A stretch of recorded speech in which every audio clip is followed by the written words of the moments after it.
মালদার সুখদেবপুর সীমান্ত, এখানে অরক্ষিত প্রায় 1200 মিটার এলাকা। কাঁটাতার না থাকায় তৃণমূল জামানায় অনুপ্রবেশের স্বর্গরাজ্য হয়ে উঠেছিল এই সুখদেবপুর। আর তৃণমূলের ছত্রছায়ায় দাপাদাপি বেড়েছিল জামাতিদের। তবে রাজ্যে পালাবদল হতেই কিন্তু এখন বদলাচ্ছে পরিস্থিতি। দেখুন, সীমান্ত সুরক্ষিত করার জন্য জমি ট্রান্সফার প্রক্রিয়া আমরা আজকে অনুমোদন দিলাম।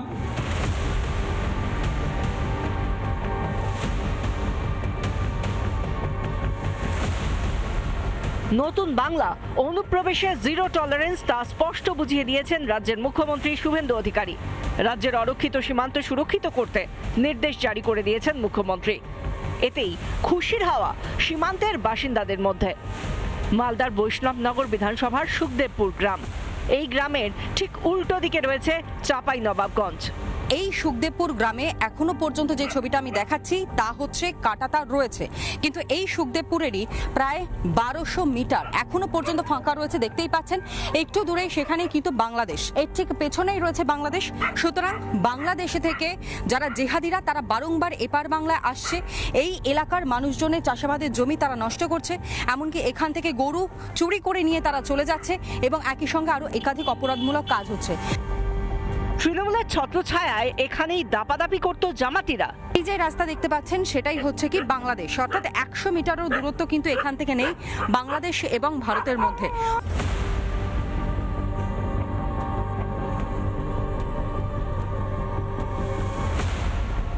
এই মুহূর্তে দাঁড়িয়ে তোড়জোড় শুরু হয়ে গেছে জমি দেওয়া এবং তার পরবর্তীতে এখানে ফেন্সিং এর কাজ শুরু করা। গ্রামবাসীরা যারা রয়েছেন তারাও এখানে স্পষ্টত বলছেন যে এইখানে ফেন্সিং এর যাতে দেওয়া হয়, কাঁটা তার যাতে বসানো হয়, সেই বিষয়টাতে তারাও সমর্থন জানাচ্ছেন। রাজ্যে পালাবদল হতেই জামাতিরা ভয় পগার পার। এবার সীমান্তে কাঁটাতার বসবে শুনে বেজায় খুশি সুখদেবপুরের বাসিন্দারা। যখন থেকে শুভেন্দু অধিকারী গদিতে বসেছে তখন থেকেই প্রায় শান্তর দিকেই আছে।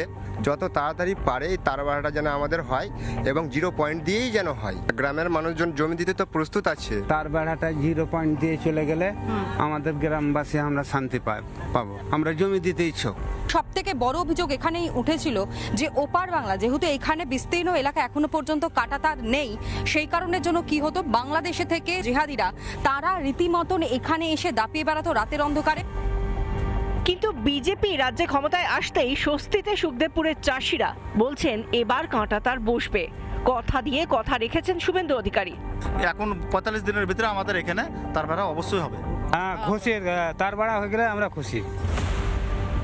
যে ঘরে বসে রান্না করতে একসময় ভয় পেতেন সীমান্তের বধূরা, নতুন বাংলায় তারা ভয় মুক্ত। আজ তারা রান্না বান্না করছেন, খাচ্ছেন, দাচ্ছেন, কিছুটা হলেও হয়তো শান্তিতে রয়েছেন। তার কারণ একটাই, মুখ্যমন্ত্রী হিসেবে ঘোষণা করে দিয়েছেন কাঁটা তার দিতে হবে এবং তার জন্য 45 দিনের সময় বেঁধে দিয়েছেন। যে কোনো সময় অ্যাটাক করতে পারে কারা? বাংলাদেশিরা। এবার আর ভয় নেই। শুভেন্দু অধিকারীকে আমাদের খুবই দরকার।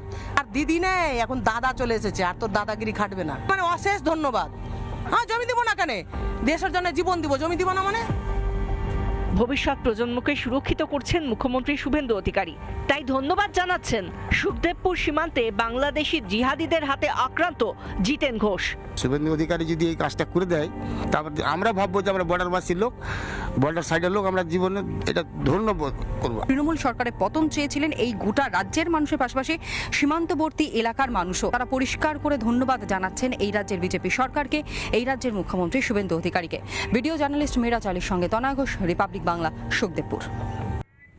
নানা ধরনের কন্টেন্ট দেখার জন্য লাইক করুন, শেয়ার করুন আমাদের ফেসবুক পেজ, সাবস্ক্রাইব করুন আমাদের ইউটিউব চ্যানেল। পাশাপাশি অন্যান্য ব্রেকিং নিউজের জন্য অবশ্যই চোখ রাখুন রিপাবলিক বাংলায়।